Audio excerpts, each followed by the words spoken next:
Hello दोस्तों, आज हम पढ़ने वाले हैं ग्लिम्स ऑफ इंडिया का पार्ट थर्ड,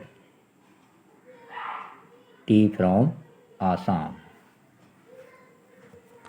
प्रांजल और राजवीर दिल्ली के एक ही विद्यालय में पढ़ते थे और सहपाठी थे।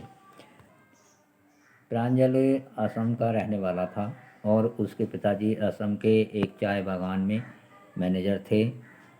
उसने ग्रीष्मकालीन अवकाश के दौरान राजवीर को अपने घर आने का निमंत्रण दिया, इसलिए वे दोनों ट्रेन से असम की यात्रा करने लगे।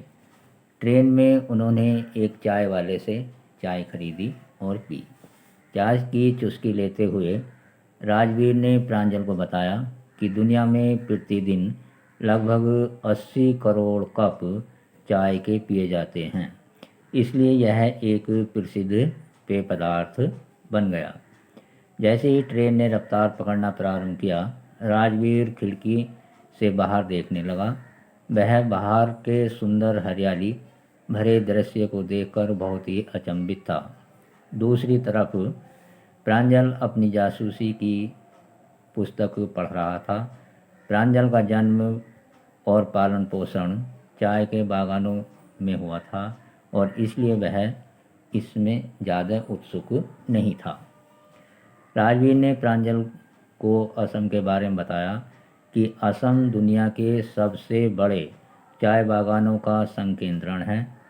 उसने प्रांजल को बताया कि चाय की खोज के बारे में अनेक पौराणिक कथाएं और कहानियां हैं।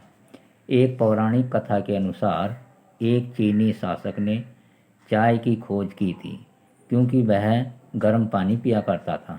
जब वह पानी गर्म कर रहा था तो टहनियों से कुछ पत्तियां उस गर्म पानी में जा गिरी और उस गर्म पानी का जो था स्वाद परिवर्तित हो गया। इन छोटी टहनियों को ही चाय की पत्तियां माना गया। भारत की एक अन्य पौराणिक कथा के अनुसार एक प्राचीन बौद्ध साधु बोधिधर्मा ने अपनी आँखों की पलकों को काट दिया था, क्योंकि ध्यान लगाते समय उन्हें नींद आती थी। उनकी पलकों से 10 चाय के बागान उगाए।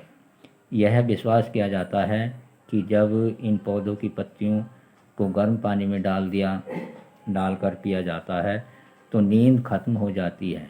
इसके अतिरिक्त राजवीर ने प्रांजल को बताया कि पहली चाय चीन में 2700 ईसा पूर्व पी गई थी।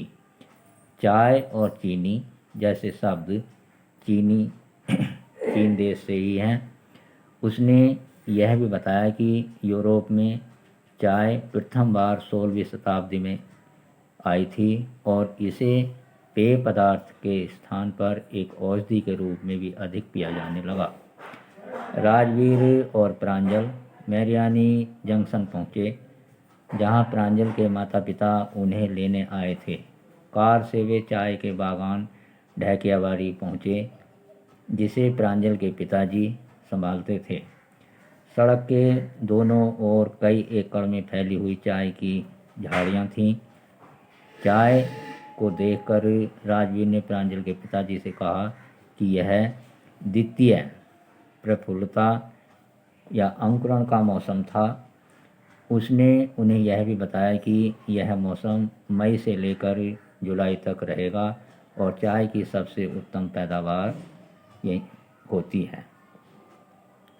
अब इसमें जो बोर्ड के लिए मोस्ट क्वेश्चन आते हैं, वेरी मोस्ट क्वेश्चन, यानी कि एमसीक्यू में इसी में से जो क्वेश्चन आएंगे और इसके शॉर्ट क्वेश्चन भी आते हैं। जैसे कि राजवीर और प्रांजल कहाँ जा रहे थे, प्रांजल के पिताजी वहाँ क्यों थे और वे क्या करते थे।